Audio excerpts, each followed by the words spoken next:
у мяне заўсёды стаяў чырвона-белы сцяжок. Ці праўда, што ва ўсіх беларускіх дыпламатаў ёсць куратары КДБ? Лукашенко прыйдзе да кожнага ў дом. Сыход кагосьці з сістэмы мог бы паўплываць нейкім чынам на падзеі 2020 года? А гэтым чалавекам мог быць Макей. Вашым аднагрупнікам быў Віктор Лукашенко. Ён прыехаў з вёскі, і я прыехаў з вёскі. У які момант вашы шляхі з Саннікавым разышліся? Пакуль мы тут штосьці спрабавалі, то у Ціхановскай все атрымалася. Чым адрозніваюцца вашы погляды ад поглядаў Зянону Пазняка? А можа, насамрэч, мы прапануем не тых кандыдатаў? Матолька ці латушка? Матолька. Толькі матолька. Сёння мы размаўляем з экс-дыпламатам Беларусі, колішнім супрацоўнікам Сусветнага банка, а сёння сябрам аб'яднанага пераходнага кабінета Святланы Ціханаўскай Валерыем Кавалеўскім. Валерый, вітаю. Прывітанне. Адкуль у вас такая беларушчына? Я вырас у вёсцы Беражной Столінскага района Брэсцкай вобласці. Гэта такое сапраўднае палессе на мяжы з Украінай. Я хадзіў у беларускую школу, і разам з тым я не магу сказаць, што беларуская была маёй першай мовай. Моя першая мова была паляшуцкая, ўсё ж такі мова. Гэта не тая мова, якую я магу запісаць сабе ў рэзюмэ, кшталту я ведаю вось гэтую і паляшуцкую мову, але тым не менш я лічу сваёй сапраўды роднай мовай, а ўжо беларуская і пасля дадавалася руская мова. Там па ходу навучання гэта былі такія мае самыя галоўныя інструменты. Пасля я вучыўся на гістфаку, дакладней гэта быў аддзяленне міжнародных адносінаў пры гістарычным факультэце БДУ. Там таксама было вельмі шмат беларушчыны, гэта было натуральна, гэта было зразумела. 93-98 год, калі я вучыўся, гэта быў такі значны пад'ём беларушчыны ў краіне. Вы памятаеце, гэта акурат быў час, калі Лукашенко прыйшоў на трон, калі можна так сказаць, у Беларусі. Так. Як тады да яго ставіліся? А ў той час да Лукашэнкі ставіліся, так, паблажліва. Нейкі чалавек з такімі вельмі кепскімі манерамі, кепска апранаецца, выказваецца вельмі прымітыўна, вельмі так мне гэта зразумела, я сам з вёскі. І мне зразумела такі стыль, я бачыў такіх вясковых хлусаў, якія могуць там напрыдумляць сабе нейкія гісторыі, нафантазіраваць і прадаваць гэтыя гісторыі іншым. Таму быў, канешне, і пратэст, асабліва пасля таго, як яго абралі, калі это ўжо скончыліся жарты, калі ён пачаў праводзіць такую антынацыянальную палітыку і рэферэндум 95-го года аб забароне беларускай сімволікі. Дакладней, не аб забароне, а аб тым, каб памяняць сімволіку на камуністычную. Прайшоў, і, конечно, на гістфаку это быў шок просто. Это людзей просто абражала наўпрост. Як так можна адмовіцца ад святыні, там на карысць гэта сурагата, абсолютна не стыльна, ніякае дачыненне да нашай гісторыі не мае. Вельмі цікавая дэталька з вашай біяграфіі, што вашым аднагрупнікам там быў Віктор Лукашенко. Можаце распавесці пра яго? Як ён тады выглядаў, як да яго ставіліся, ўсё, што вам прыгадваецца? Найперш, мы абодва паходзілі з вёскі. Ён прыехаў з вёскі, і я прыехаў з вёскі. Мы зрабілі гэта адначасова. Ён трошкі быў старэйшы за мяне, проста па календару ад часу нараджэння, але ў пэўным сэнсе нас гэта збліжала, таму што мы адчувалі сябе не заўсёды пэўна, не заўсёды зразумела, дзе мы знаходзімся. Тут гэта гарадское асяроддзе, это ўсё такое дынамічнае, незразумелае, вельмі моцна адрозніваецца ад нашых вістаў, тых вясковых. Але тым не менш, такого блізка трывалага кантакту паміж намі ніколі не было. Мы там нейкі час займаліся адным спортам разам, а пасля, это было яшчэ на першым курсе. Пасля, калі ён быў ужо абраны, калі яго бацька быў абраны прэзідэнтам, то эта дыстанцыя вырасла вельмі моцна. Для мяне ўжо стала это таким не вельмі правільным з ім тусавацца. То бок, это магло быць успрынятае, нібыта я шукаю нейкага падыхода там да пэўных бенефітаў з яго боку. Што нас яшчэ вельмі моцна адрознівала, это тое, што ён заўсёды жыў са сваім бацькам. Калі Лукашенко быў дэпутатам, ён жыў з ім у гатэлі, пасля ён жыў з ім у рэзідэнцыі. Я ўвесь гэты час жыў у інтэрнатах са звычайнымі студэнтамі са ўсёй Беларусі. Разам з тым у нас было месца такое вельмі папулярнае сярод мінчукоў, хто прыходзіў да нас, якім было не цікава сядзець у сябе дома. Яны прыходзілі да нас бавіць час. І мне гэта вельмі дапамагло ў сэнсе адаптацыі, сацыялізацыі, разумення ўсяго таго, як жыве Мінск, як жыве гэта гарадское асяроддзе. Таму так это было значна цяжэй у сэнсе бытавых нейкіх умовах ці там элементарнага даходу там дастатку, каб паесці дзесьці, але гэта было цікава, і это мне падрыхтавала значна лепш да самастойнага жыцця ўжо пасля універсітэта. Віктор Лукашенко ўдзельнічаў у вашых студэнцкіх тусоўках? Такое было некалькі разоў. Зноў жа, студэнцкія тусоўкі маглі быць рознымі. У якіх ён удзельнічаў? Можа быць, вы прыгадаеце нават там, што пілі, што елі, дзе гулялі? Я думаю, ён у гэтым сэнсе быў досыць простым чалавекам, яго не было ніякіх закідаў такіх, што там мяне гэта не ўстравае, ці то не ўстравае. Калі это сустрэча у інтэрнаце, гэта заўсёды вельмі проста, вельмі прыземлена, вельмі танна. Калі дастаюцца ўсе запасы, якія прывозіліся з вёскі, там ад бабуляў, там закаткі, бульба, там усё такое, тушонка. Таму не, ён у гэтым сэнсе вельмі сціплы чалавек, насамрэч. Тое, што бачыў я ў тыя гады, што ён паводзіў сябе вельмі сціпла, ён не адсвечваў, ён не стараўся кідацца ў вочы. Канешне, пасля абрання яго бацькі прэзідэнтам сярод яго ўтварыўся такі невялікі антураж, які яго заўсёды суправаджаў. Тыя людзі, якія, магчыма, чакалі нейкіх ласкаў з яго боку, што ім гэта дзесьці дапаможа. Ці ім проста было цікава побач з ім быць як такім пераносным маяком улады. Калі яго бацька стаў прэзідэнтам, змянілася нейкім чынам, напрыклад, стаўленне выкладчыкаў да яго? Ці хадзіў ён за аховай? Была ахова, дакладна. І хаця яна была там не настолькі заўважна, тым не менш яны прысутнічалі. Так, стаўленне некаторых выкладчыкаў памянялася, некаторых не. Вельмі хутка ён стаў ужо такім абсалютным выдатнікам. Я на пяцёркі вучыўся.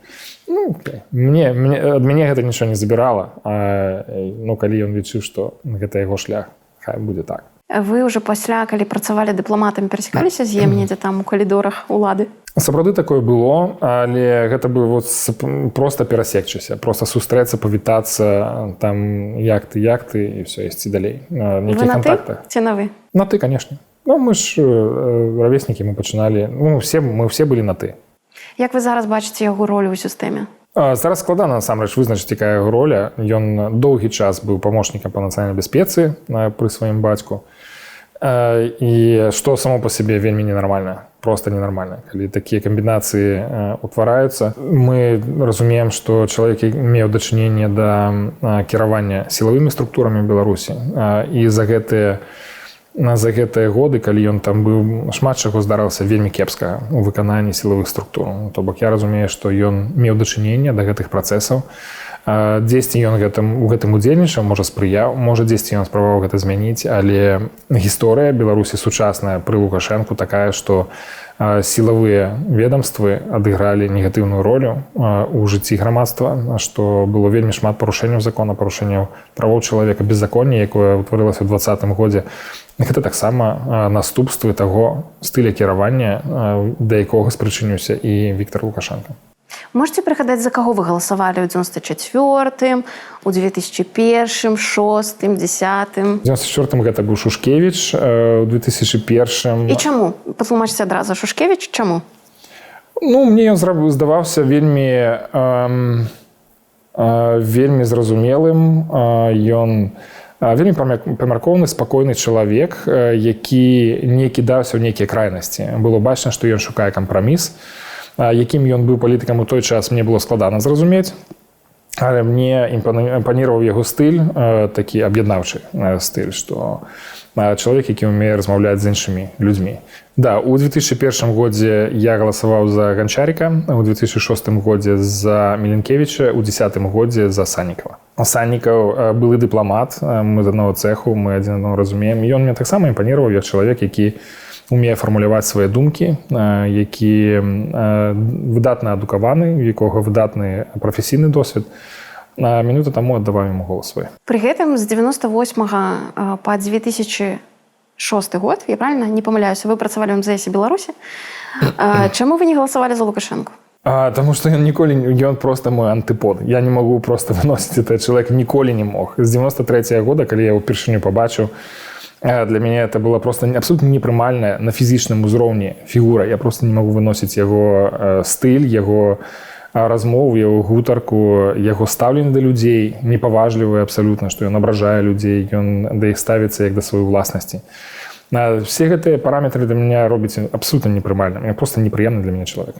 Пры гэтым вы заставаліся працаваць у сістэме. Чаму? Таму што я працаваў не на Лукашэнку, а працаваў на дзяржаву. Мне здавалася, што у мяне ёсць магчымасць штосьці зрабіць добрае для краіны.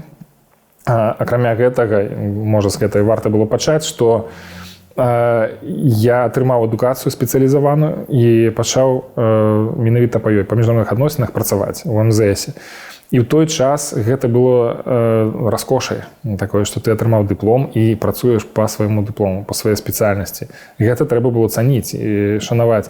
Не тое, каб мне гэтая праца, яна прыйшла ў рукі лёгка. Наадварот, гэта быў такі шанец, насамрэч. Спачатку я пачаў працаваць у Міністэрстве знешнеэканамічных сувязяў. Тады быў міністрам Міхаіл Марыніч. Гэта было ў ліпені 98-го года. І у снежні 98-го года, праз некалькі месяцаў, гэта міністэрства аб'ядналі з МЗС-ам. Такім чынам, все тыя супрацоўнікі, якія працавалі ў Міністэрстве знешнеэканамічных сувязяў, яны сталі дыпламатамі. Так і я стаў дыпламатам. Таму не сказаць, каб я адразу прыйшоў в МЗС і мне так пашанцавала. Але тым не менш, я такой магчымасці не мог адмаўляцца. Мне здавалася, што я магу шмат чаму навучыцца. Я ўсё ж такі быў малады спецыяліст. Побач са мной былі вельмі дасведчаныя людзі, за якімі я мог назіраць, шмат чаму вучыцца. І я не думаю, што той час з 98 по 2006 год у МЗС быў для мяне марным, што я штосьці згубіў в гэтым сэнсе. Я шмат чаму навучыўся. Я думаю, менавіта той перыяд на сёння дапамагае мне больш эфектыўна рабіць сваю справу. Магчыма, без таго перыяда не было б мяне тут. Магчыма. Але ўсё роўна хачу вас удакладніць. Пасля знікнення Ганчара, Захаранкі, Красоўскага у вас былі думкі, што трэба сыходзіць? У той час не. Такіх думак не было. Канешне, былі вельмі такія выразныя прыкметы, што гэта справа рук Лукашэнкі. Але тым не менш яшчэ МЗС не быў настолькі падкантрольны адміністрацыі прэзідэнта. Все-таки гэта была аўтаномія ў МЗС была больш выражаная, больш такая, яе лягчэй было адчуваць гэтую аўтаномію, што ты насамрэч робіш нейкую карысную справу. І да, это было праз МЗС шмат чаго праходзіла і той самай інфармацыі. Трэба было ўдзельнічаць у нейкіх мерапрыемствах на гэтыя тэмы. Это было вельмі складана псіхалагічна, маральна, цяжка. Але далей, так як развіваліся падзеі, можна было, конечно, назіраць. Таксама з самога сярэдзіны МЗС можна было назіраць за тым, як дэградуе паступова гэтая сістэма, як яна падпадае ўсё больш і больш кантроль адміністрацыі прэзідэнта, напрыклад, там нават па пытанні выкарыстання беларускай мовы. У самім МЗС, у самім сваім управленні, напрыклад, Амерыкі, я мог шмат пісаць па-беларуску. У нас была і ўнутры міністэрская камунікацыя па-беларуску. Мы маглі пісаць і на нейкія установы дзяржаўныя ва ўрадзе беларускім. Нават на самога Лукашэнку мы пісалі вельмі шмат дакладных запісак па-беларуску. Такое было нават пры міністры Латыпаве, які не этнічны беларус, тым не менш, да гэта ставіўся з павагай. А пасля прыйшоў новы міністр Хвастоў, які сказаў, што такога больш не павінна быць, што там не чакаюць у адміністрацыі прэзідэнта дакладных запісак на беларускай мове. І гэтыя элементы, тым не менш, яны рабілі гэтую працу важнай, карыснай. Я адчуваў, што я прыношу некую карысць і дзяржаўнаму апарату, і самой краіне. Конечно, на вельмі дробным узроўні, але тым не менш. Мне здавалася, што трэба там заставацца. Каго з міністраў замежных спраў Беларусі вы б назвалі найлепшым міністрам? Бадай, што да гэтага часу найлепшым міністрам можна лічыць Сергея Мартынова. Ён выдатна адукаваны, з выдатным досведам, яго вельмі моцны стыль кіраўніка, як лідара дыпламаты. З такімі людзьмі лягчэй працаваць, калі ты бачыш перад сабой сапраўднага аўтарытэта. І Сергей Мартынов, конечно, не быў там чалавекам, які блізка падпускаў да сябе людзей ці супрацоўнікаў, ну, але тым не менш на яго заўсёды глядзелі як на такого значнага аўтарытэта. А што значыць моцны стыль кіраўніка? У чым гэта праяўлялася? Дакладнасць у фармулёўках, у заданнях, калі кіраўнік ведае, што ён хоча ад сваёй каманды, ад сваіх супрацоўнікаў. Няма нічого горшага, калі ёсць такое многагалоссе ў галаве у начальніка, то я гэта хочу, то я то хочу. Калі кіраўнік ведае, як лепшым чынам скарыстацца рэсурсамі, якія ў яго ёсць, каб яны не перасякаліся, каб яны адзін аднаго дапаўнялі, каб не было такіх сітуацыі перасячэння, калі людзі пачынаюць канкурировать адзін з адным. Таксама кепская сітуацыя, таму што это ускладняе псіхалагічную атмасферу ў калектыве, і людзі могуць там пераходзіць в нейкія канфліктныя сітуацыі. Мне здаецца, што Мартынаў быў тым кіраўніком, які адпавядаў усім, абсолютна ўсім параметрам выдатнага міністра замежных спраў. Колькі ў вас было свабоды, калі вы працавалі ў міністэрстве? Было шмат свабоды. Было шмат свабоды на працоўных месцах. У мяне заўсёды стаяў чырвона-белы сцяжок. Нават, это ж быў 2098 пасля до 2006 года. Як такое магчыма? І ніякай крытыкі не было на гэты конт. Ці, напрыклад, на заставкі на камп'ютарах маглі быць такія чырвона-белыя сцягі. Таксама і да гэта ставіліся нармальна. Людзі чыталі апазіцыйную прэсу, там БДГ, ці беларуская газета, ці народная воля. І наша Ніва, в той час там былі нейкія асаблівасці, праз падпіску, здаецца, трэба было яе атрымліваць. Людзі маглі вольна выказвацца там дзесьці на перакурах умоўных пра тое, што яны думаюць пра падзеі сённяшняга дня. Крытыкаваць Лукашэнку маглі? Крытыкаваць Лукашэнку маглі, так. І гэта было таксама. І гэта таксама было такое вымярэнне свабоды, якое не рабіла цябе уласнасцю Лукашэнкі. Калі ты ўсё здаеш, то калі ты ідзеш на самыя такія нізкія кампрамісы, каб толькі захаваць сваё працоўнае месца, і дзеля гэта ты гатовы паступіцца сваім уласным меркаваннем. Тады гэта не трэба было рабіць. Ужо пад мой сыход сітуацыя пачала мяняцца ў такі больш драматычны кірунак. А хто з міністраў замежных справаў быў самым адданым Лукашэнку? Ну, па сённяшнім дні мне здаецца, што складана сказаць. Мне здаецца, што Макей быў тым самым чалавекам, які быў яму найбольш адданы, што яго і загубіла, бадай што, бо ўсё ж такі, калі мы узгадаем 22 гады, Макей быў побач з Лукашэнкам. І ён не мог не спрычыніцца таго, каб выбудаваць гэтую рэпрэсіўную сістэму. Менавіта ён дапамог Лукашэнку стаць тым монстрам, якім ён стаў на сённяшні дзень. І таму, канешне, ён будзе несці за гэта адказнасць. Перад людзьмі ў гісторыі ён займе сваё месца. Тое, што сёння ў Беларусі размяшчаецца расійская ядзерная зброя, пра гэта таксама казаў Макей у свой час. Яшчэ там на ВНС 2021 года ён казаў пра тое, што ёсць такі варыянт, што да гэтага можа прыйсці. Чалавек, які служыў абсалютна верна Лукашэнку і Лукашэнку толькі. Там усе спробы яго праставіць такім ліберальным, прабеларускім, праеўрапейскім лідарам не заслугоўваюць крытыкі, таму што яго паслужны спісак такі, што ён значна больш зрабіў для рэжыму, чым для Беларусі. Ці быў ён ўсё ж такі празаходне арыентаваным, ці быў ён прабеларускім? Я думаю, што ў яго маглі быць свае нейкія прэферэнцыі. У тым сэнсе яму менш можа падабаліся рускія, больш падабаліся еўрапейскія палітыкі і дыпламаты. Яму там магло быць цікавей, ён там мог бачыць нейкую перспектыву для развіцця адносінаў, але зноў жа, калі казаць не пра словы, а пра дзеянні, то дзеянні гавораць пра Макея як чалавека аўтарытарнага, які служыў асобе, якая была антыбеларуская. Лукашенко па сваёй сутнасці вельмі антыбеларускі, вельмі антынацыянальны, вельмі прарасійскі.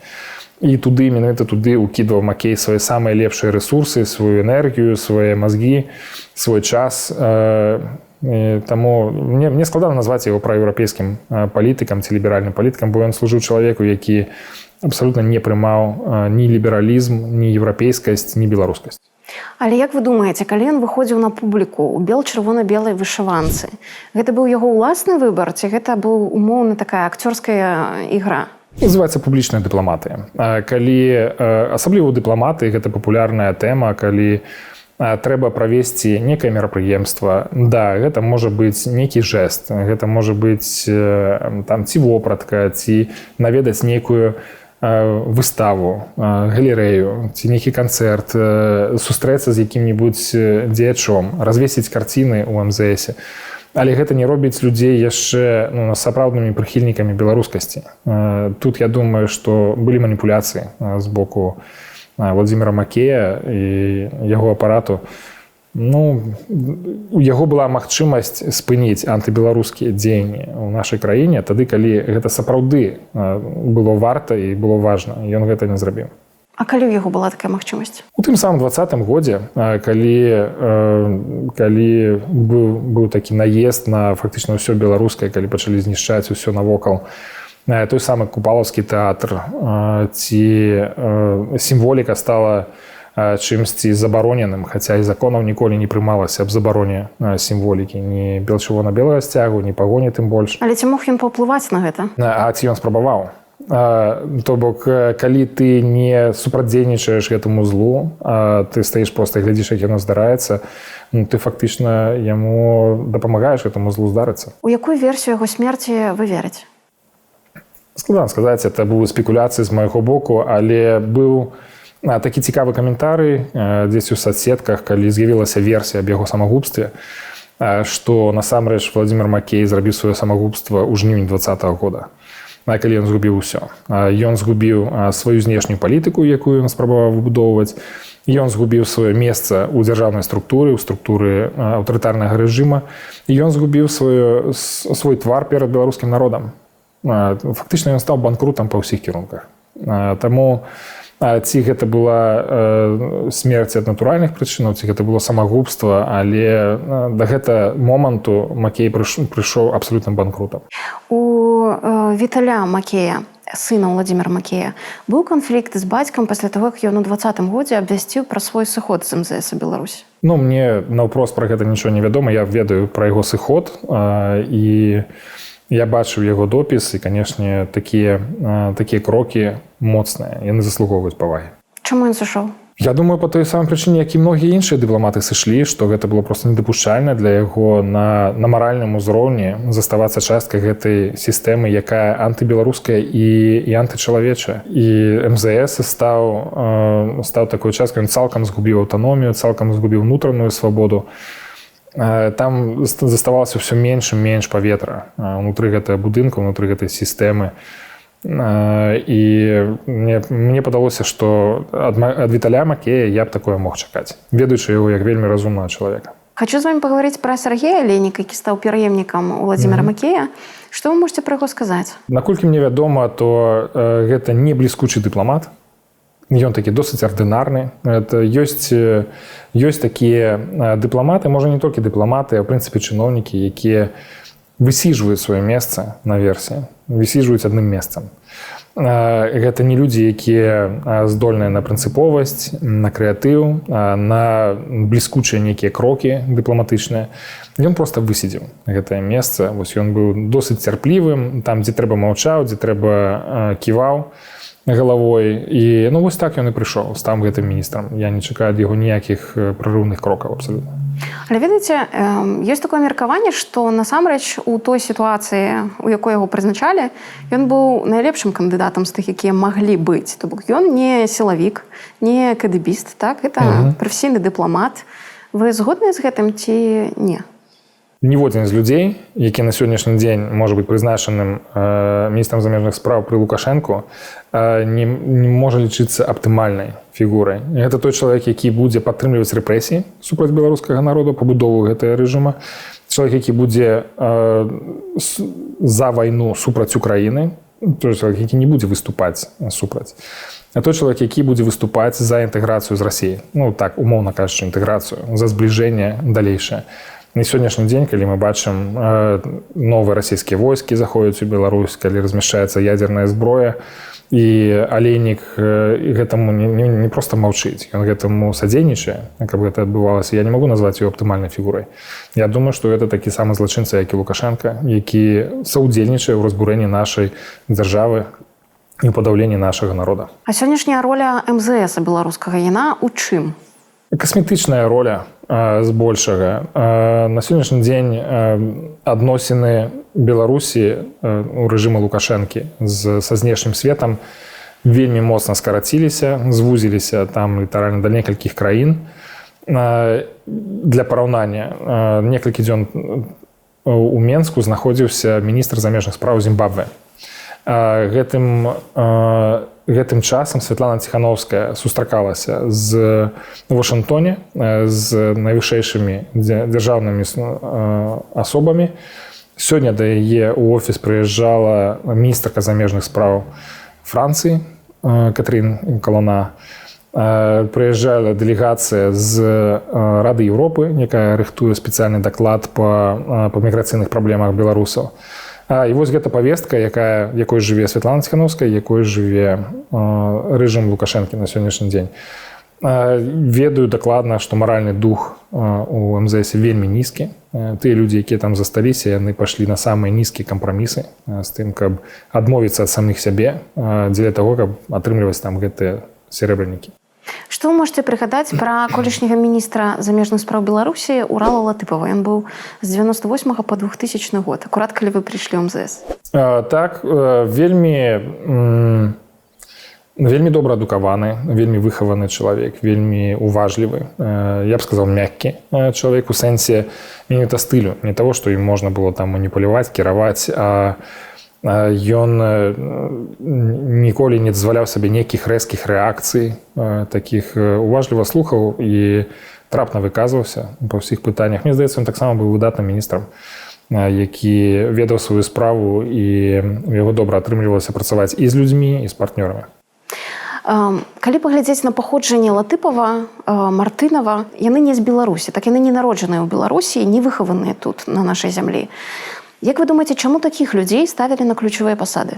Я не думаю, што это абавязкова нейкая сістэма. Напрыклад, Мартынаў сам беларус па паходжанні. Ён проста нарадзіўся, здаецца, ў Арменіі, калі я не памыляюся. І ён быў выдатным дыпламатам. Ён доўгі час быў першым намеснікам міністра, да гэтага быў амбасадарам і так далей. То бок, ва ўсёй дыпламатычнай службе ён быў найбольш моцнай фігурай. І ў той час, я так разумею, што Лукашенко кіраваўся менавіта такім падыходам, што каб ставіць прафесіяналаў. Гэта быў добры выбар. Калі казаць пра Латыпова, то ён прыйшоў на месца Івана Пашкевіча, які быў такой даволі кантраверсійнай фігурай, у якога быў расійскі пашпарт, які не ўмеў сябе трымаць у руках. Ён быў такі радыкальны і прарасійскі. То бок, пасля Івана Пашкевіча Урал Латыпаў выглядаў як нармальны памяркоўны беларус, які ведаў сваю справу, любіў яе і ведаў, як яе рабіць. Шмат гадоў у беларускім МЗС працуе унук сям'і Янкі Купалы Андрэй Дапкюнас. Атрымліваецца, што яго прабабуля была роднай сястрой Янкі Купалы. Што вы можете сказаць пра гэтага чалавека? Ці адчуваецца гэтая сувязь з нацыянальным паэтам краіны? Андрэй Дапкюнас быў кіраўніком майго ўправлення Амерыкі, у якое я прыйшоў. То бок, ён фактычна зрабіў першыя такія інвестыцыі ў мяне як дыпламата прафесійная. Беларускасць для яго заўсёды была важнай, але тое, што для мяне асабіста яго вызначае там на агульным фоне, гэта яго высокі прафесіяналізм. Ён выдатны дыпламат. На сённяшні дзень я думаю, што ён адзін з лепшых дыпламатаў у Беларусі. Але тое, што ён гэтаксама прывіваў беларускасць, для яго это было важна, і гэта рабілася вельмі лёгка, праз нейкае ўцягванне, праз нейкае стымуляванне, што у нас была унутраная карэспандэнцыя па-беларуску і з іншымі ўправленнямі, і з іншымі дзяржустановамі. Усё гэта выглядала вельмі арганічна і дапамагала адчуваць, што ты служыш Беларусі, а не толькі дзяржаве. Чаму тады ён не сышоў услед за Латушкам, Астапенкам, Ляшчэнем? Цяжка сказаць, это асабісты выбар кожнага чалавека. У кожнага беларускага дыпламата ці бюракрата ў прынцыпе ёсць свой набор меркаванняў, за што важна, што не важна і што людзей стрымлівае. Ось маем, што маем. Я тут не магу сказаць. Я магу спытацца ў Астапенкі, чаму ён гэта зрабіў. Ці спытацца ў Латушкі. А ў яго спытацца вы не можаце? Чаму ён яшчэ не зашоў? Таму што мы не кантактуем. І трэба адзначыць, што ў прынцыпе з супрацоўнікамі МЗС-у стала значна цяжэй камунікаваць. Яны закрыліся, яны не хочуць выходзіць на сувязь. Гэта страх? Я думаю, что это страх. Да, страх при гэтым магчыма, за сябе самых, за свае сем'і, магчыма, за свае фінансавыя некія інтарэсы, якія ў людзей ёсць, калі яны працуюць у сістэме і распланавалі сваё жыццё наперад, што яны там і там будуць працаваць і зарабляць.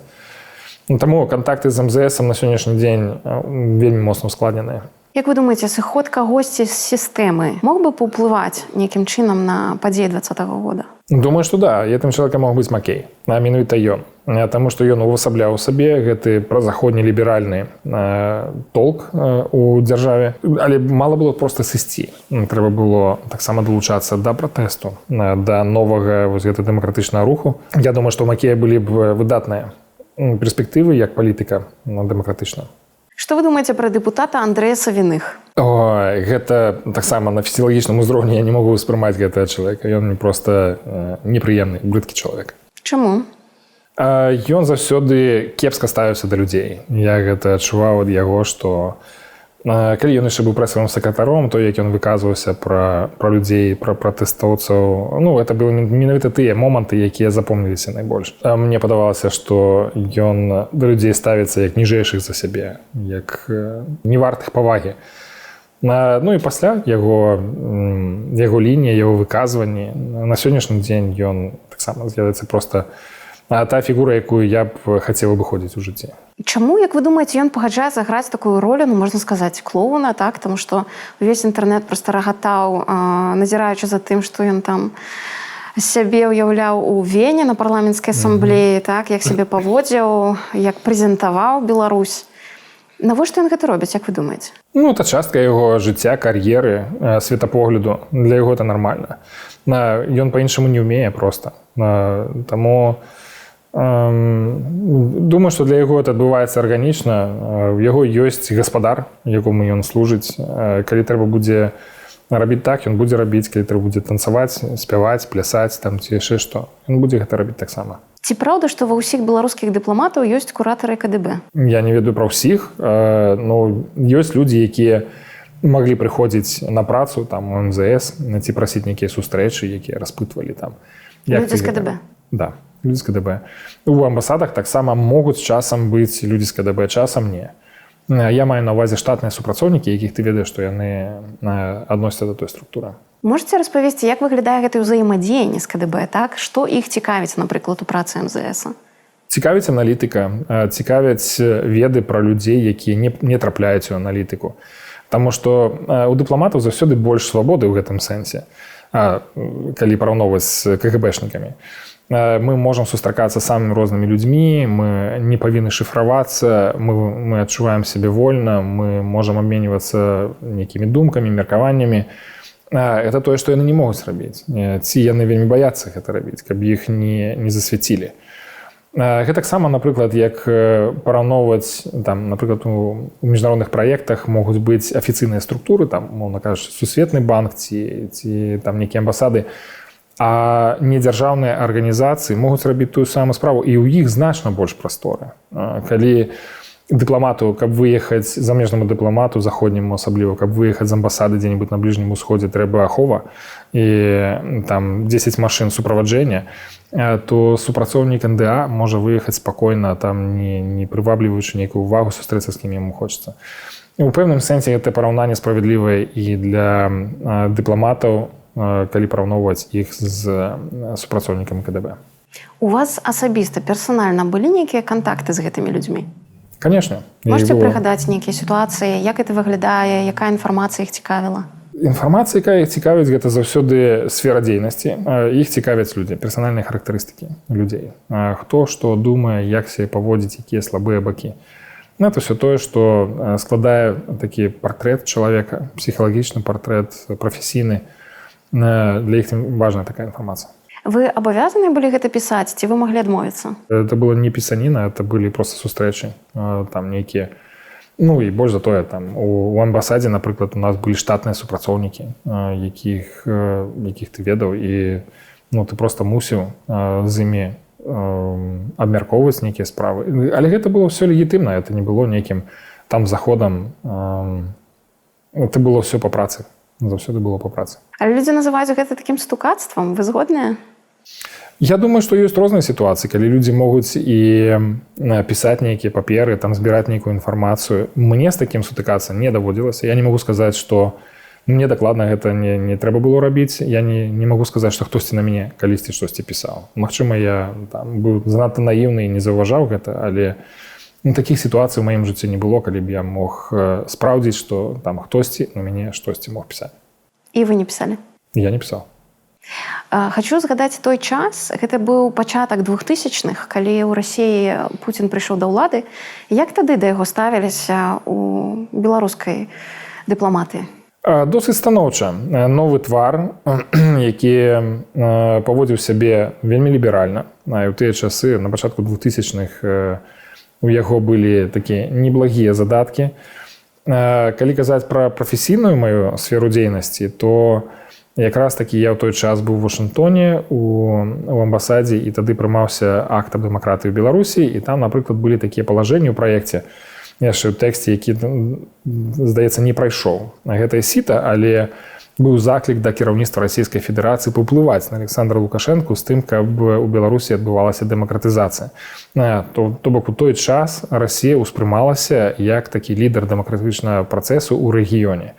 Да іх апелявалі, да іх звярталіся з пэўнымі прапановамі, просьбамі, каб яны паўплывалі станоўча на Лукашэнку. Это было ў той час. Да, гэта першы час як бы на гэта паглядалі з цікавасцю, а пасля это стала абсурдна проста. І такая тэма проста адвалілася з часам. Вы асабіста як ставіліся да Пуціна? Было пэўнае спадзяванне і ў мяне таксама, што гэта новая маладая кроў, такая не заангажаваныя ў камуністычныя нейкія справы.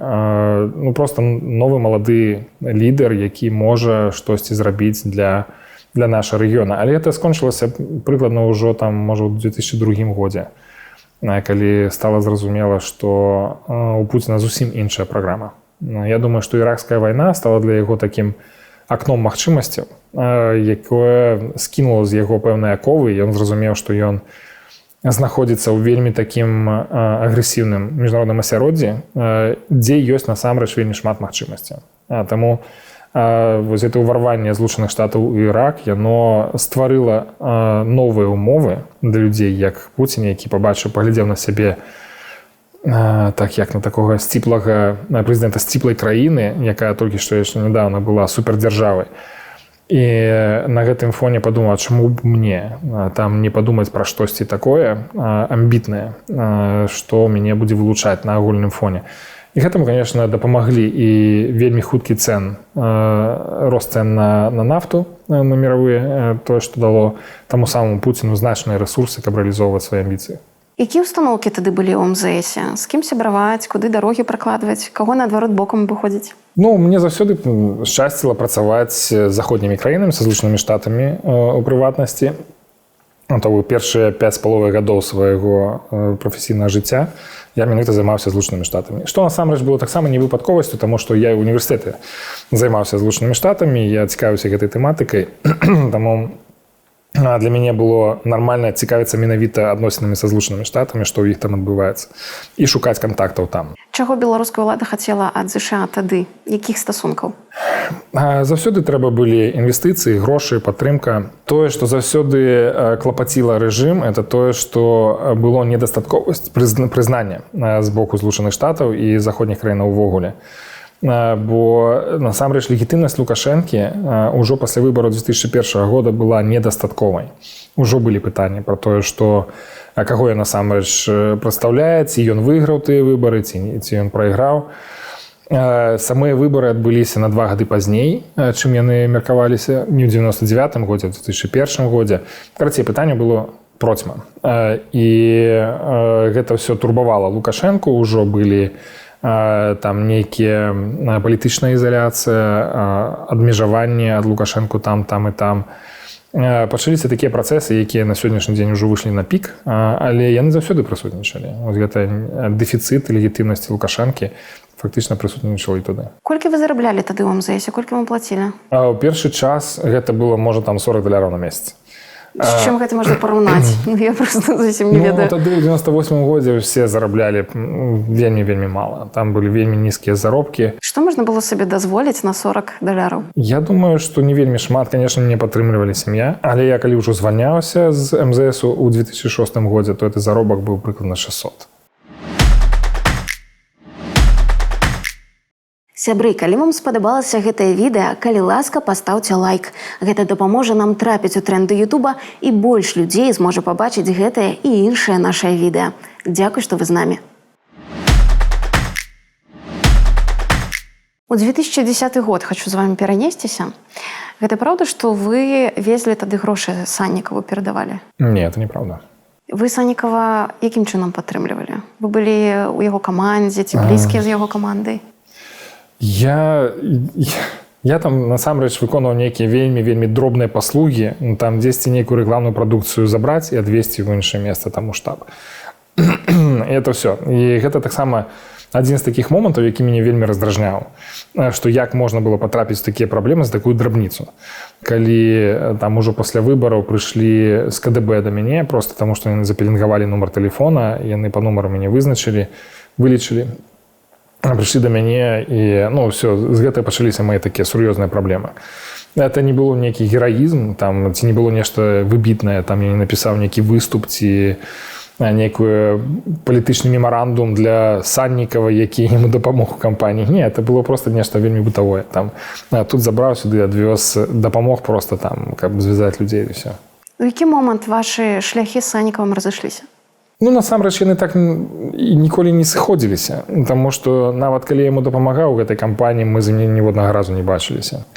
Пасля, калі ён быў зняволены, выйшаў з турмы, некалькі было сустрэч такіх, але ў яго былі вельмі незразумелыя мэты таго, куды ён хоча рухацца. І доўгі час ён быў такім, я так разумею, ва ўнутраным нейкім пошуку на самого сябе, што рабіць далей, як знайсці сілы, кімсьці быць, там зрабіць гэты такі рэсет, перазарадку, перазапуск.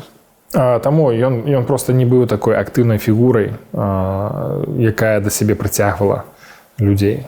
Таму я не могу сказаць, што я з ім некалі сыходзіўся, таму і разыходзіцца мне з ім не трэба было. Якія у вас зараз стасункі? Ён вельмі крытычна ставіцца да Святланы Ціханаўскай і па асацыяцыі вельмі адмоўна ставіцца да мяне. Як вы думаеце, чаму ён рабіў гэтыя даволі абразлівыя выказванні ў бок Ціханаўскай пра тое, што ёй лепш смажыць котлеты, чым займацца палітыкай? Это, конечно, будут спекуляции. Я не могу залезть ему в голову, але я таксама бачу, что многие политики старой формации, такой больш класічнай з Беларусі, до 20-го года, якія прысутнічалі, у іх ёсць такое раздражненне ці, можа, зайздрасць нават, што Святлана Ціханаўская, якая вось толькі-толькі там ступіла на гэтую сцэну, яна змагла прыцягнуць столькі ўвагі, столькі падтрымкі, яна стала настолькі папулярнай, хоць яны там дзесяцігоддзямі спрабавалі, біліся там за галасы, за нейкую увагу, але атрымліваліся там а-ля праймаріз 2020 года, якія былі, просто вартыя жалю было на гэта глядзець, там некалькі дзесяткаў чалавек, якія прыходзілі на сустрэчы, якія ўрэшце рэшт так нічым не скончыліся. І на гэтым фоне Святлана Ціханаўская, якая разам з Машай Калеснікавай і з Веранікай Цэпкала збіралі дзесяткі тысяч людзей ці ў любы горад, куды яны прыязджалі, дзе, здавалася, ўжо даўно скончылася жыццё. Тут прыходзіць некалькі тысяч чалавек, і ім цікава слухаць гэтых жанчын.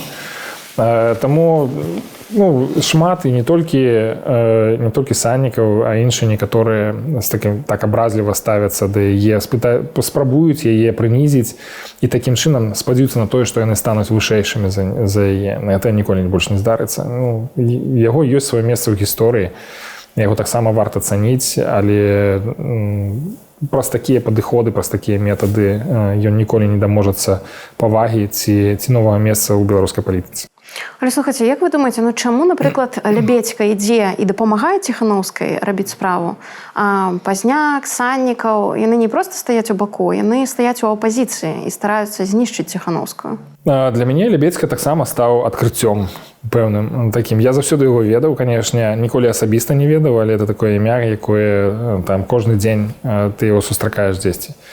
Але Анатолій Лябедзька – гэта чалавек, якому не трэба падказваць, што рабіць, куды ісці. Ён абсалютна самастойны, абсалютна аўтаномны, які звязвае людзей, які прыходзіць з новымі ідэямі. І мне здавалася б, ім ніколі не трэба былі нейкія падказкі ці штуршкі, каб штосьці рабіць. Але мне здаецца, што ён як прафесійны палітык, які адэкватна ацэньвае палітычны ландшафт беларускі, ён пабачыў Святлану Ціханаўскую як сапраўднага лідара, з якім можна працаваць, з якім можна рэалізоўваць нейкія ідэі, за якога не сорамна, у якога няма там 25 шкілетаў у шафах. Это проста нармальны сучасны палітычны лідар, з якім можна працаваць. І Лябедзька, абсолютно не саромеючыся там нейкай розніцы ў палітычным капітале, досведзе, ён дапамагае і робіць гэта з задавальненнем. Мне здаецца, што ён, дзякуючы гэтаму партнёрству, ён змог дасягнуць вельмі шмат чаго. Там у пытаннях і напісання новай канстытуцыі, і ў пытанні выбудоўвання парламенцкіх сувязяў. І гэта ва многім вынік намаганняў Лябедзькі, які такі закалены парламентарый, якому это все цікава і робіць гэта вельмі шчыра. Раскажыце, як вас у 2011 годзе затрымалі і пасадзілі? Гэта было ўжо так. Это было праз некалькі тыдняў пасля выбараў. Мяне проста засеклі па нумару тэлефона, бо я быў на сувязі з штабам Саннікава. Да мяне прыйшлі на працу по этому нумару тэлефона. Было там некае сумоўе, спачатку некалькі гадзін, пасля яны прыйшлі яшчэ раз, і мы ўжо паехалі на допыт у КДБ, які ішоў там, можа, 4 гадзіны, так досыць доўга. Мы ўжо рассталіся, все, бываеце, дзякую вам за увагу, за цікавую размову. Хаця насамрэч была даволі такой напружанай гэтая размова. Я там ужыў такі метад, які мне падказалі былыя супрацоўнікі яшчэ з савецкіх часоў, што каб не было блытаніны з пытаннямі і маніпуляцый, просто прасіць, каб яны пісалі ад рукі свае пытанні і самому запісваць ад рукі. І я іх это вельмі раздражняла. Там зведаў партасць. Але тым не менш мы нармальна рассталіся, і праз некалькі дзён мне ўжо прыехалі, забралі з працы і арыштавалі. На Крэсціна это было 12 сутак, і пасля 3 сутак яшчэ ў СІЗО КДБ. Адразу такі перавод адтуль сюды. Што вам даў той досвед? Найперш, гэта было шанаванне свабоды, як такой. Калі цябе нейкія незнаёмыя, незразумелыя табе людзі заводзяць у камеру, закрываюць за табой дзверы, і ты больш нічого не можаш зрабіць так, як ты гэта хацеў бы зрабіць. Гэта пачынаецца новае разуменне таго, якое цяе жыццё, дзе ты знаходзішся. Гэта абмежаванне ў правах, элементарных і базавых правах чалавека, мне здаецца, яно абсалютна антычалавечае. Просто сама канцэпцыя турмы, яна абсалютна антычалавечая. Забраць у чалавека свабоду і сказаць яму, што ты больш не будзеш рабіць тое, што ты хацеў бы рабіць, і гэта робяць якія-то абсалютна незразумелыя табе людзі. Там не твои бацькі, не твои сябры. Таму цікавы быў досвед на Крэсціна. Тады ў 11 годзе было шмат людзей, была сцэна, на якой усе спалі. Было такое вельмі мала свету, пры якім все стараліся чытаць. Мне перадавалі газеты, мне там перадавалі нейкія прадукты. Я прасіў, каб мне перадавалі цыгареты, хоць я тады не паліў. Просто каб тым людзям, якія побач са мной былі, ім ніхто это не мог перадаць, і таму я з імі дзяліўся там, каб ім было трохі лягчэй. Была цікавая дынаміка, мяне там адсаджвалі некалькі разоў, таму што я там пачаў звяртацца да адміністратыўнага кодексу, а дзе нашы шпацыры, а дзе наш душ, а дзе наша тое, дзе наша сёе, і як бы людзей это заражала, і яны спрабавалі таксама выказваць сваё меркаванне, пасля мяне адсаджвалі кудысьці. У КДБ таксама вельмі цікавы досвед, таму што это знакамітае месца, хоць яно знакамітае па кепскіх прычынах, але цікава было пабачыць, як это арганізавана з сярэдзіны, як яно выглядае, якія ўмовы. Мне цікавей было, як мяне ўспрымалі мае аднакамернікі. Это было цікава, калі я там прыходжу на Акрэсціна, там у палітос, у касцюме, там усім астатнім, там сидят такія самыя розныя людзі, самых розных шляхоў. Ці ўсе за КДБ таксама да мяне паставіліся вельмі цёпла. Там у аднаго хлопца была зацікаўленасць у англійскай мове, і мы з ім пачалі вывучаць англійскую, я яму дапамагаў, ён быў вельмі рады, што я з'явіўся ў яго жыцці. Я яму расказваў пра свае паездкі па Злучаных Штатах, пра Лас-Вегас, і ён быў проста, ён сидзеў, слухаў мяне там з адкрытым ртом. Тое, што асабліва за КДБ, это было, наколькі людзі часта карыстаюцца гумарам, наколькі ў іх это нармальна адбываецца. Это таксама, мабыць, стратэгія такога, каб выжываць у такіх складаных умовах, але людзі шмат жартуюць, людзі шмат адзін аднаго падтрымліваюць. Такія вельмі здаровыя адносіны былі там, дзе быў. У які момант вы зразумелі, што трэба вяртацца ў Беларусь з ЗША? Мне ніколі, па-перша, не хацелася жыць у Злучаных Штатах. Это так атрымалася, што я паехаў туды вучыцца, і пасля працы на «Голасе Амерыкі», пасля працы у Сусветным банку, але ўжо там у 19-18 годзе я пачаў думаць пра тое, якім чынам можна было б арганізаваць вяртанне ў Беларусь, потому што мне там здавалася найлепш. А ў 20-м годзе проста атрымалася так, што падчас ковіду у Сусветным банку ўсе супрацоўнікі маглі працаваць дыстанцыйна. Якая розніца, адкуль ты працуеш? Ты можаш быць у Беларусі, можаш быць у Інданезіі ці дзесьці яшчэ. Таму я прыехаў пад выбары, было відавочна, што штосьці адбываецца незвычайнае з выбарамі, што такая новая энергія, якая адчувалася і ў Злучаных Штатах, і па ўсім свеце. Беларусы адчувалі, што штосьці адбываецца новае. Таму я прыехаў паглядзець, як это выглядае на месцы, паўдзельнічаць у гэтых усіх справах, ўсё, пасля я ўжо як бы не мог ад гэтага адарвацца. Што для вас стала сігналам, што выбары 20-го года не будуць падобныя на выбары 15-го? Я думаю, што ўжо з'яўленне такіх людзей, як Сергей Ціхановскі, Цапкала Валерый, Віктор Бабарыка, і не проста іх з'яўленне, а рэакцыя людзей на іх. Яна была вельмі такой арганічнай, вельмі сапраўднай, вельмі зацікаўленай. Людзям было цікава бачыць новых людзей, новыя твары, новыя словы, новыя стылі. І ўжо гэта паказвала, што да, гэта што новае, новая дынаміка і новыя ўспрыняцце беларусамі гэтых новых кандыдатаў.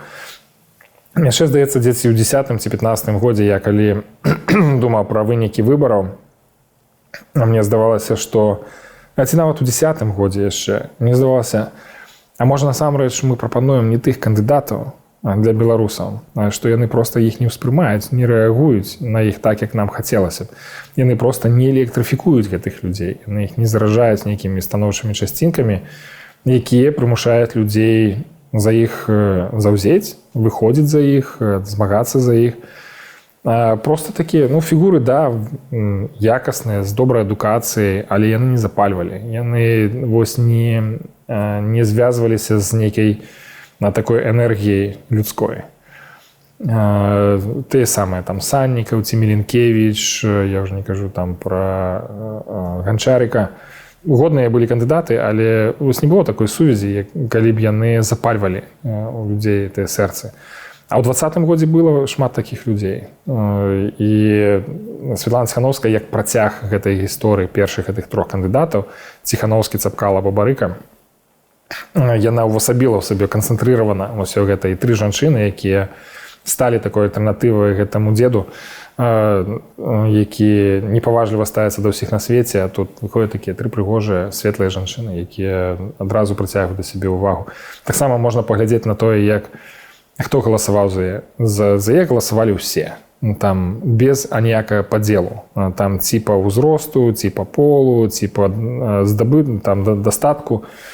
То бок, гэта быў такі сапраўды аб'яднаўчы працэс, які закрануў сэрцы вельмі многіх людзей. Я думаю, можа, у нас раней не было такіх кандыдатаў, каб яны сапраўды размаўлялі з кожным чалавекам. Лукашенко вельмі часта кажа пра тое, што ўлада не для жанчыны, жанчына павінна варыць борщ умоўна. Як вы думаеце, зараз, ужо папрацаваўшы з Ціханаўскай, паглядзеўшы на выбарчую кампанію, наколькі беларускае грамадства гатовае прымаць жанчыну кіраўніка, жанчыны палітыка? У маім жыцці былі вельмі шмат жанчын-кіраўніц, якія аказваліся вельмі прафесійнымі, якія былі выдатнымі менеджерамі, якія давалі таксама шмат прасторы для асабістага развіцця. Таму у мяне ніколі не было ніякіх праблем з тым, каб працаваць з жанчынамі, каб яны былі маімі кіраўніцамі. Думаю, што і беларускае грамадства, так як яны галасавалі за Святлану Ціханаўскую, паказвае, што это абсалютна прымальна. Таксама я там дзесьці на палесе падвозіў аднойчы нейкая дзеда, там яму гадоў 75 было. Ён абсалютна спакойна расказваў пра тое, што ён галасаваў за яе. Думаю, это ж так круто, калі такое вельмі сталае пакаленне ўжо, якое вельмі шмат бачыла. І тут яны так арганічна, так правільна рэагуюць на Ціханаўскую, на маладую жанчыну. Гэта прыйшоў задоўга да таго, як я далучыўся да самой кампаніі. Я яшчэ не ведаў тады.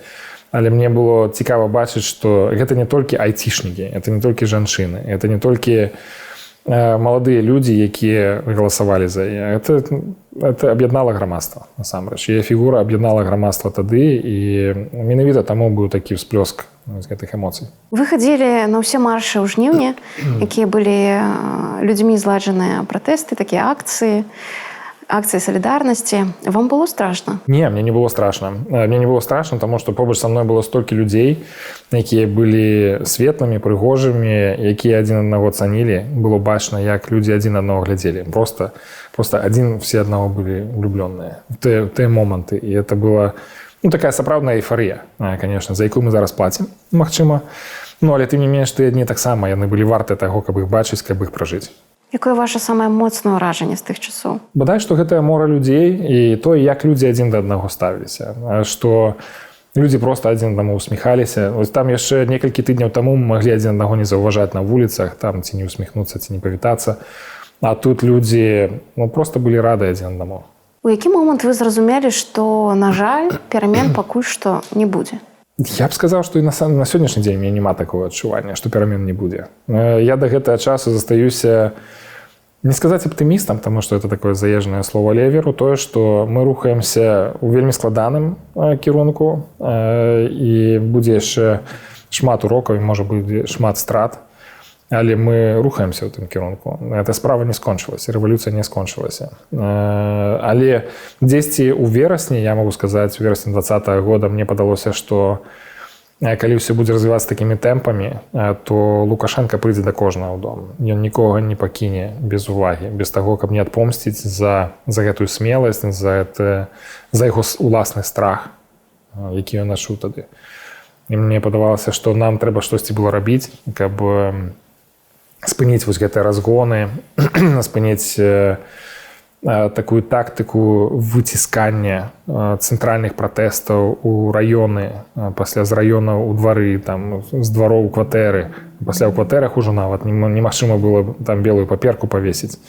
Нават. Фактычна у нас забіралі тэрыторыю свабоды кожны дзень.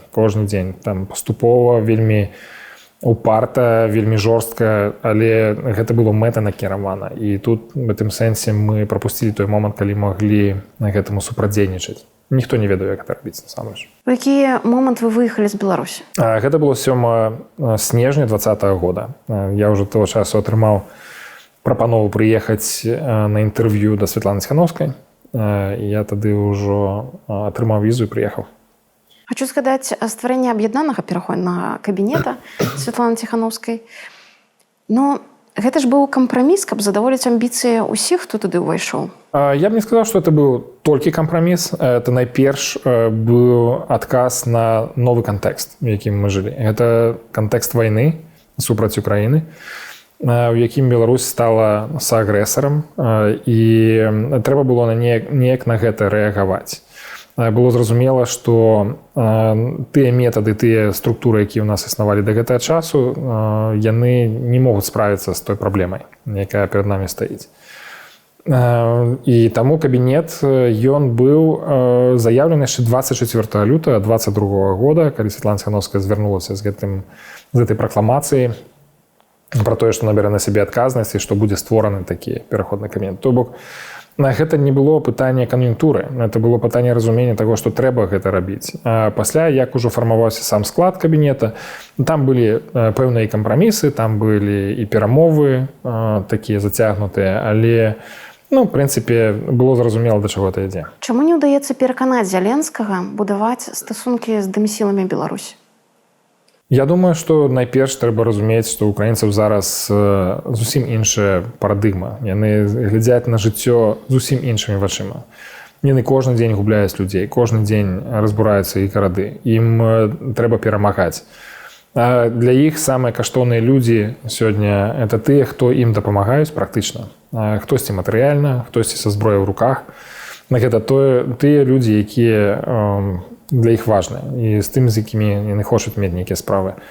Што да Беларусі, то, конечно, тут больш складаная сітуацыя. Хацелася б думаць, што гэта толькі каб не дапусціць уварвання беларускіх войскаў ва ўкраіну.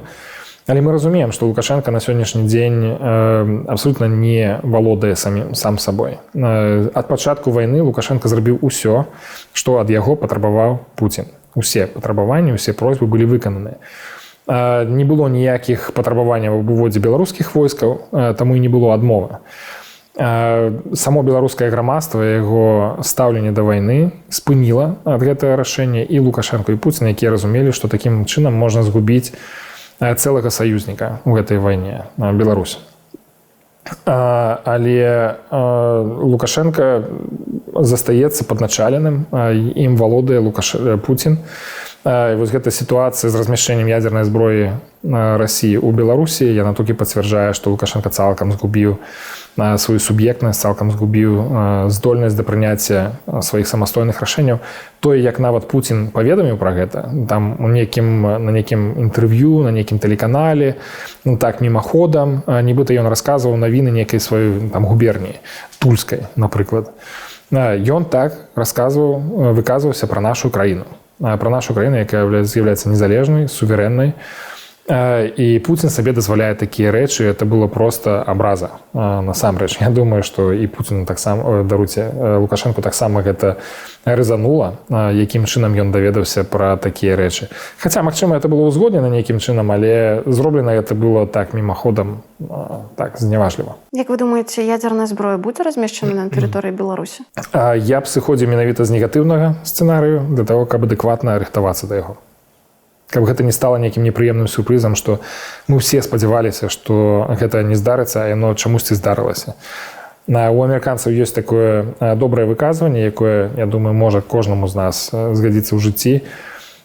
Надзея – гэта не стратэгія.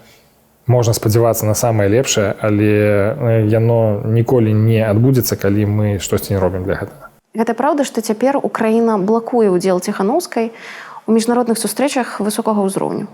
Не зусім так. Былі пэўныя эпізоды, якія, я не думаю, што тут варта іх ацэньваць, яны ўжо шматкроць ацэньваліся, але мы бачым, Светлана Ціхановская прыехала ў Вашынгтон і там сустрэлася на самым высокім узроўні. Светлана Ціхановская паехала ў Мюнхен, сустрэлася з кіраўніком Еўрапейскай камісіі. Я пра сумесныя сустрэчы з Украінай. Складана сказаць, таму што ёсць публічныя мерапрыемствы, ёсць непублічныя кантакты. І мы заўсёды адзначаем, што нам нармальна працаваць з украінскімі дыпламатамі за межамі Украіны. У нас атрымліваецца гэта. Мы добра працуем з Верховнай Радай Украіны, у нас шмат кантактаў там, я думаю, будзе яшчэ больш. Але, зноў жа, я б не стаў з аднаго ці двух эпізодаў рабіць нейкую сістэму. Недастаткова дадзеных для того, каб рабіць такія высновы. Ці верыце вы ў тое, што каліноўцы могуць вызваліць Беларусь?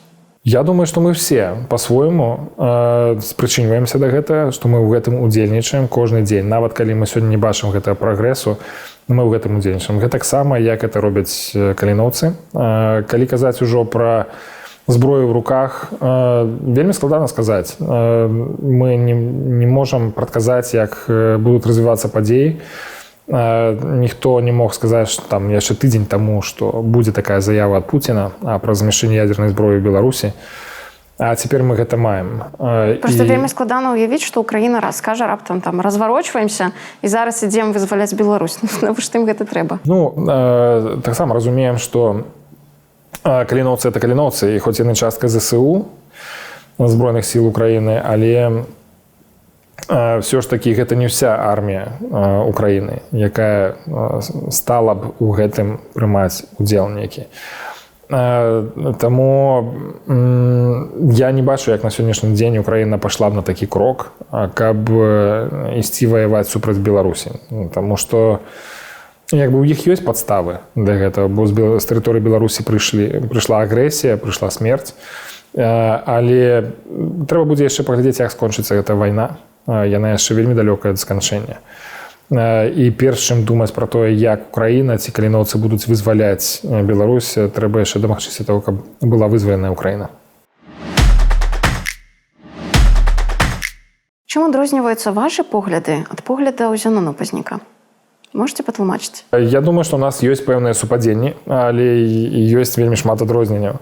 Зенон Пазняк вельмі кансерватыўны палітык, у яго вельмі кансерватыўныя погляды практычна на ўсё. Ён не з'яўляецца аб'яднаўчай фігурай, ён з'яўляецца такім нішавым палітыкам і старой генерацыі. Яго заслугі ўсім зразумелыя, але разам з тым, каб быць палітыкам сапраўдным, трэба вельмі шмат працаваць, вельмі шмат сустракацца, даводзіць, перацягваць на свой бок людзей, настройваць іх на адну хвалю з самім сабой. Ён гэта не ўмее рабіць. Ён выдатны лектар, ён добры гісторык, але каб людзей аб'ядноўваць для дасягнення нейкіх палітычных мэтаў, мне здаецца, яму не хапае такіх навыкаў. Ёсць іншыя людзі, якія ўмеюць перацягваць на свой бок людзей. Святлана Ціханаўская сярод такіх. Як вы думаеце, чаму Валерый і Вераніка Цапкалы у нейкі момант, можна сказаць, адвярнуліся ад Ціханаўскай, так і пайшлі ў іншы бок? Мне здаецца, што у іх былі свае планы. У іх былі такія, пасля 20-го года, дакладней, пасля жніўня 20-го года, у іх былі свае планы, былі свае дзеянні.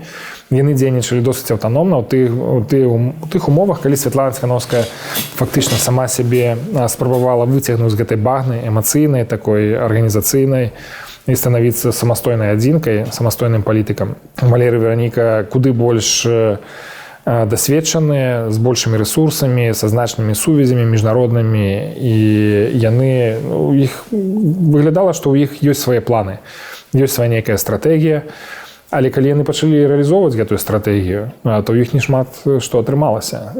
І фактычна яны спатыкаліся, і прыйшлі да таго, што яны моцна адсталі ўжо ад Ціханаўскай у яе і прафесійным, палітычным развіцці, у яе сувязях, у яе статусе.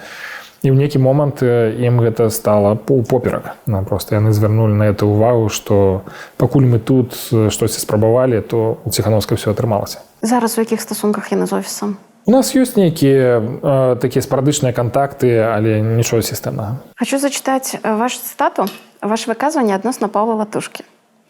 Цытата. Ён вычарпаў свой кар'ерны патэнцыял у межах рэжыму Лукашэнкі і пабачыў магчымасць для ўсё ж такі рэалізацыі сваіх амбіцый у гэтых абставінах. Это ўжо пра новую сітуацыю. Вы па-ранейшаму так думаеце? Я думаю, што як і Зенону Пазняку, у Паўла Латушкі таксама з'явіліся новыя нейкія кар'ерныя перспектывы, прафесійныя перспектывы і асабістыя для того, каб развівацца ў новых умовах. Ну і, канешне, нельга скідваць з рахунку таго, што тое, што адбывалася, было антычалавечным, і для Паўла Латушкі гэта было непрымальна. То бок, это таксама было фактарам таго, што ён зрабіў такі прынцыповы выбар. Як вы зараз разам ужываецеся ў межах аднаго кабінета? Па-рознаму. Як вы пераадольваеце крызісныя моманты? Часам пераадольваем, часам... По-рознаму бывае. Это вельмі непроста людзям з рознымі такімі прафесійнымі культурамі, з рознымі, магчыма, асабістымі мэтамі працаваць разам.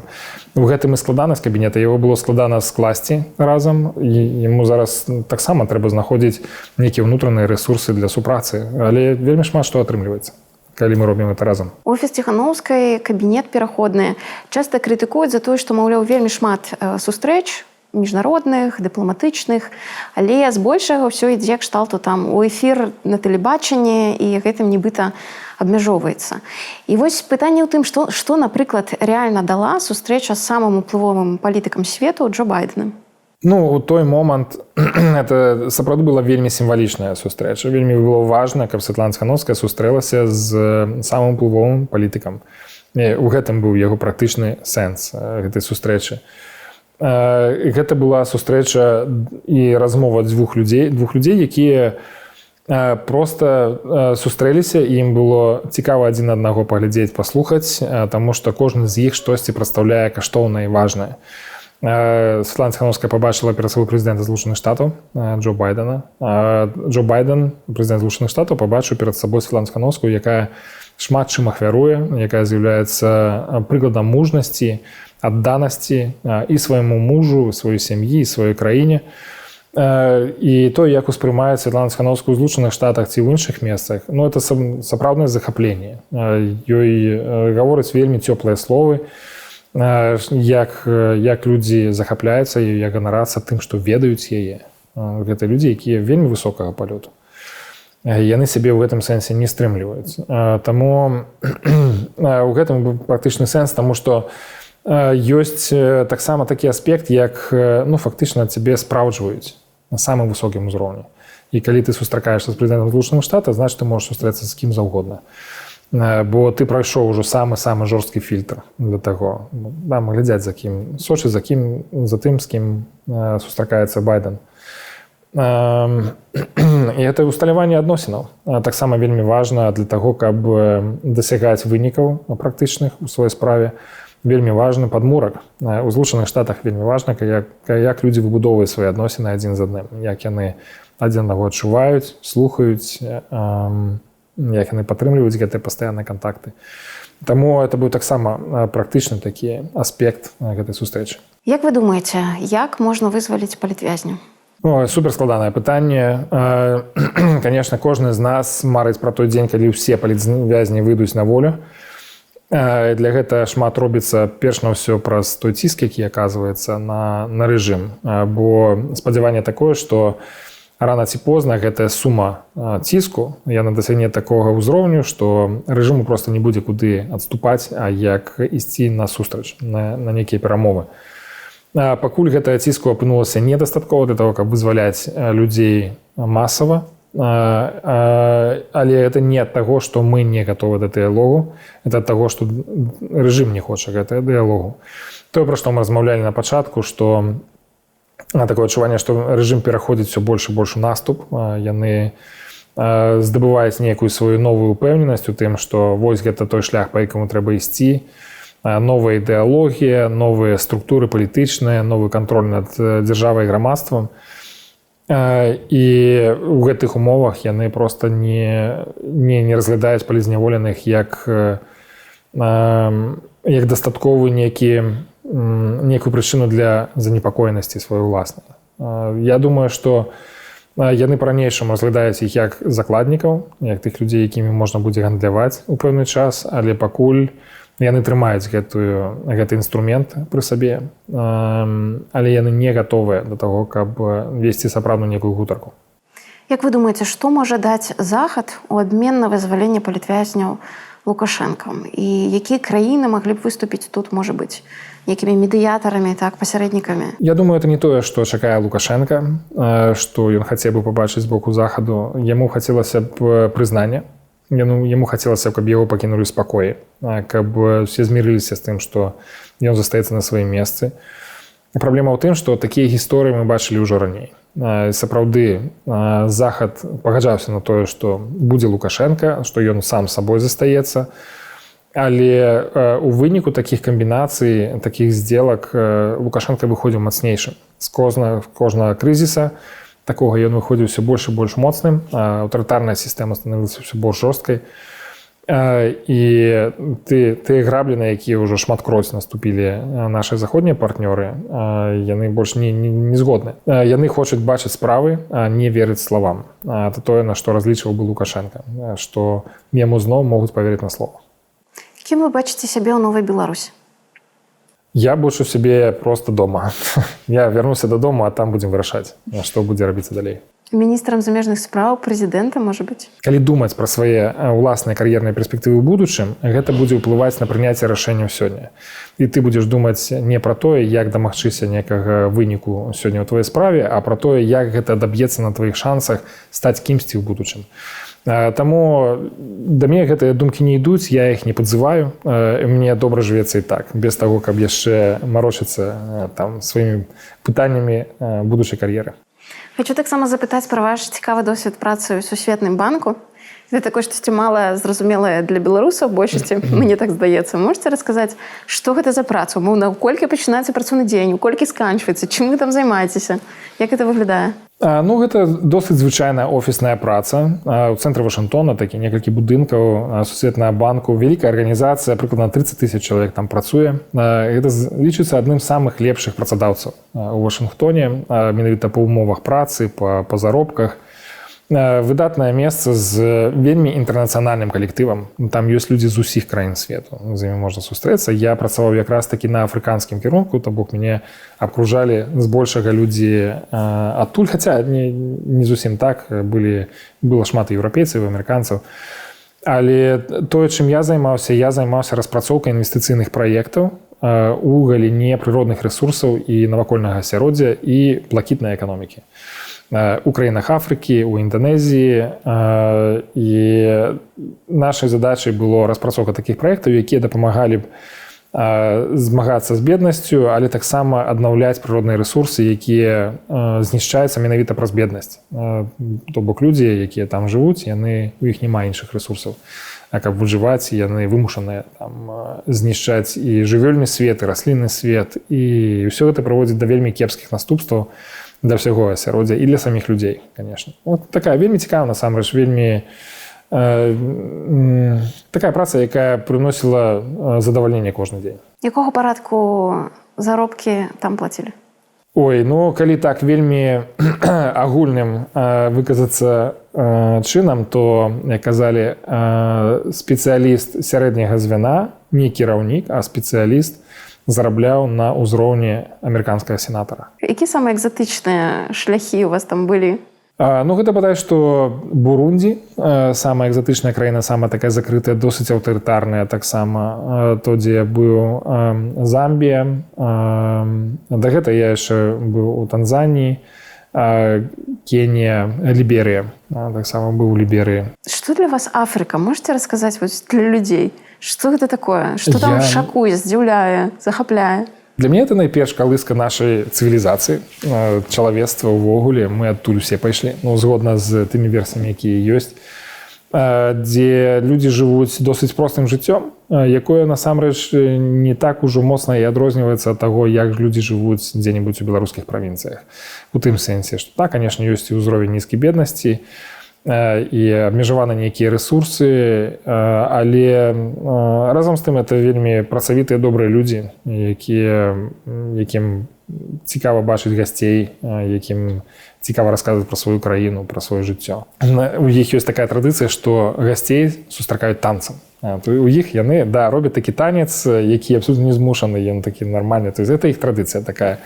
Для нас это супер экзотыка. Просто ты стаіш, не можаш нарадавацца таму, што ты бачыш гэта ўжывую. Раскажыце пра вашу жонку, сына. Яны ў Амерыцы засталіся, я так разумею. Да, гэта тое пытанне, на якое я не хацеў бы адказваць. Мы не разам з жонкай больш. Сын застаўся ў Вашынгтоне. Ён расце беларусам? Да, ён расце беларусам. Я толькі недавно прыехаў з Вашынгтона, таму мне была магчымасць з ім пабыць некалькі дзён. Да, ён адназначна адчувае сябе беларусам, хаця, канешне, ён і вельмі моцна амерыканізаваны. Ён там жыве, ён там вучыцца. Для яго это нармальнае асяроддзе, там яго сябры.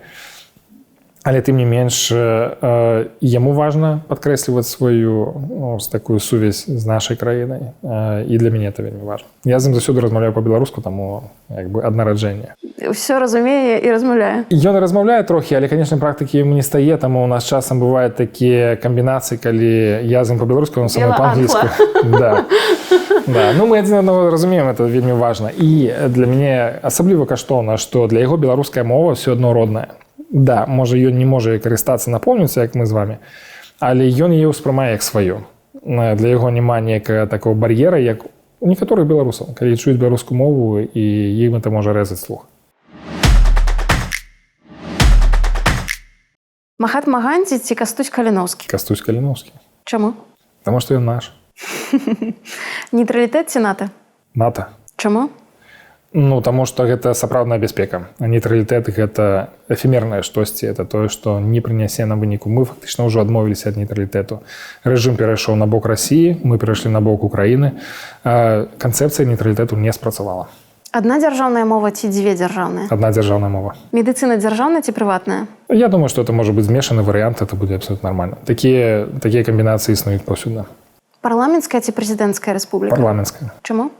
Гэта больш устойлівасць, гэта больш уцягванне грамадства ў гэтыя працэсы, большы кантроль за тым, каб не прымаліся рашэнні, якія будуць падпарадкаваныя асабістым інтарэсам вельмі вузкага кола людзей. Пазняк ці Шушкевіч? Шушкевіч. Я за яго так і галасаваў. То есть я пацвердзіў гэта на практыцы свой выбар. Ціханаўскі ці Бабарыка? Думаю, што это Бабарыка. Ён мне бліжэйшы, таму што мы працавалі ў бізнесе у пэўным сэнсе.